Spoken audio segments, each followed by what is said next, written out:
Becoming a marketing manager in the cannabis industry may seem like all fun and games with design, capturing beautiful women smoking cannabis on camera, and good sales copy to become a successful marketing manager, but I promise you, it's not all fun and games. And you guessed it, compliance touches every piece of your marketing campaign when you are a cannabis business. So let's get into the top 3 things to look out for while creating marketing campaigns and content, while also discussing the best practices and the operational strategy to receive proactive approval before you start developing your marketing campaign, which will ultimately save you time, resources, and frustration with your overall team. Because yes, your marketing campaign can be denied by state regulators, or they could even impose violations if you do not do this correctly. So let's get into all the nitty-gritty details about marketing in cannabis businesses. Are you ready? Let's get into it.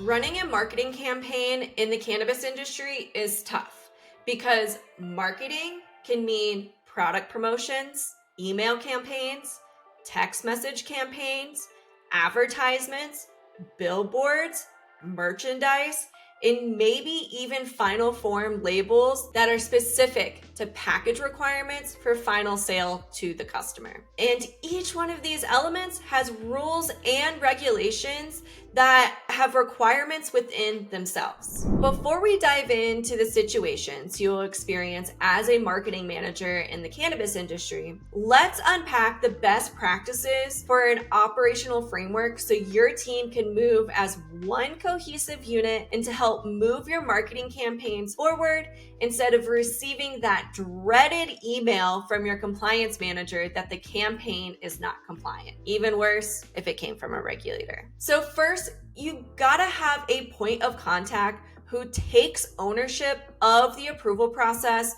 within the marketing campaign. Some things to think about is who is the marketing manager, compliance manager, point of contact with the regulators, operations manager, etc. From an operational standpoint, you should also have an organizational chart and clearly outline job descriptions of each one of these individuals if they apply in your business. If you're feeling overwhelmed, then be sure to register for my webinar on how to train, build, and scale your compliance program within your team without burning out your team. Next, another operational efficiency element is to create a checklist of the elements that are an absolute no. So the marketing campaign will be denied immediately if any of these elements are included within that marketing campaign. And if you're dealing with like labeling, I suggest creating a comprehensive checklist for this. And want to know a secret here? Depending on your state, the state agency and regulators may even have a way to have your marketing materials, specifically your packaging and labeling, reviewed by the state regulators for approval to take some of this weight off of your shoulders. So by this time, you have a checklist, you know who your point of contact is, you have streamlined operations within your marketing team. And next, what I suggest you do is submit something called an MVP, a minimum viable product, to whoever is approving the campaigns, the content, promotions, merchandise, labels, etc. So here you do not want to invest and do the entire marketing campaign and then send it off to like your compliance manager or your operations manager, and then they come back and say, this isn't compliant, what have you. So get an MVP down, have them review it, make sure all the elements are what you need within the marketing campaign and also within the rules and regulations, and then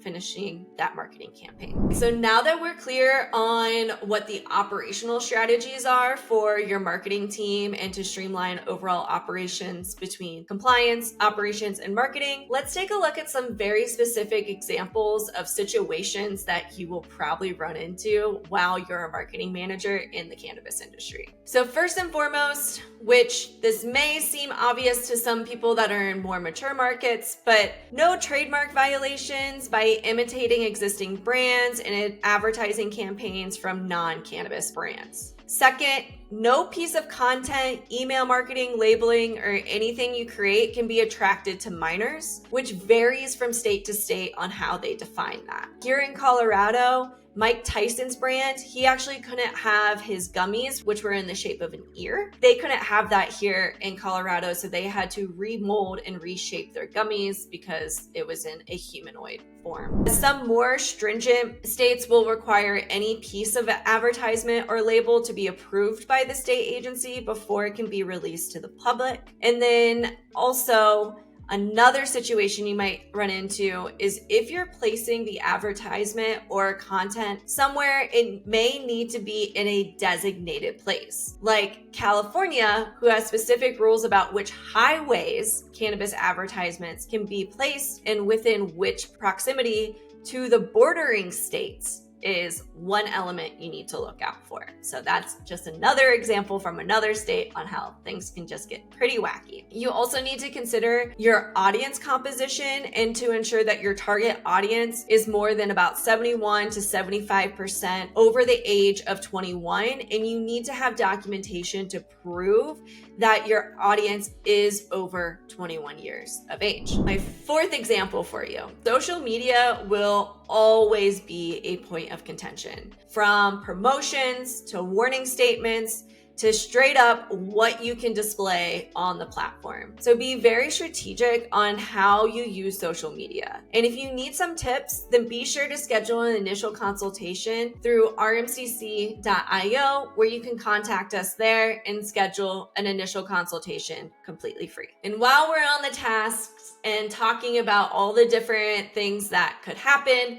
let's talk about some unexpected tasks that may fall on your plate as a marketing manager. So the first, it could be the creation of promotions for your customers in the retail space and designing labels for final form packaging if in upstream operations or within a brand, which is really a tangent because this leads into rules around BOGOs, which is buy one, get ones, gifting to others, trade samples, employee samples, the list goes on. Some other things that you might run into is also merchandise and designing merchandise. Again, an example in California in the past required you to have the actual license number on your merchandise, and it had to be on the outside of like that t-shirt or on that hat, which was pretty absurd.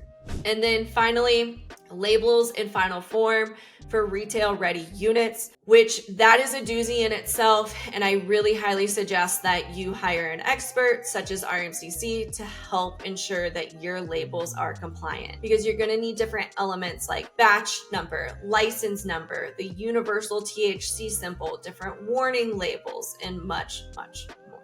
That's a mouthful, right?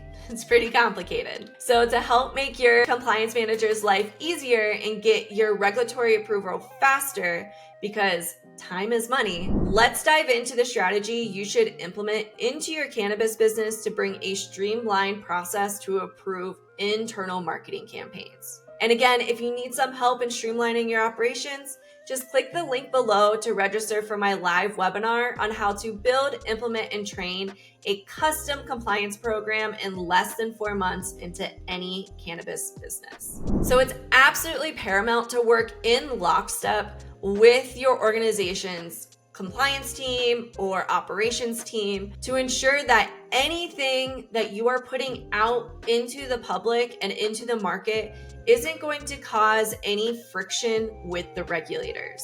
Marketing should ultimately be an accelerant for the business, but with all things that have to be approved via the regulatory agency, or even just developing the campaign and making sure that it's compliant for all standards, that it can be really challenging. And if one of these campaigns is flagged by a regulator, then you're instantly on the bad list of the regulators, which could spark them to come back on site and do a further inspection of the cannabis business. And finally, let's talk some data.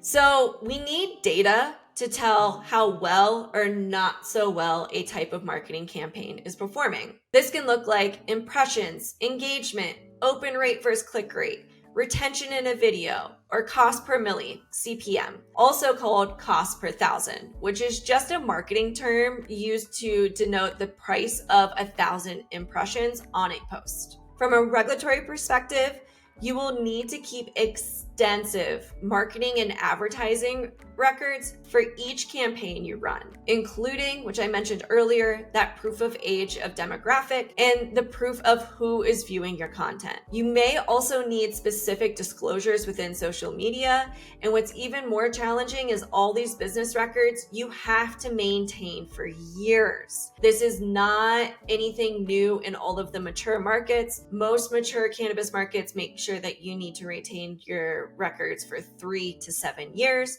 So just make sure that you are keeping all this information per marketing campaign. And so if you need help with a compliant marketing strategy in your cannabis business, or want to learn more about how to build a compliant cannabis business, just reach out to info@rmcc.io to schedule an initial consultation to see how we can help streamline your cannabis marketing efforts. Have a good one.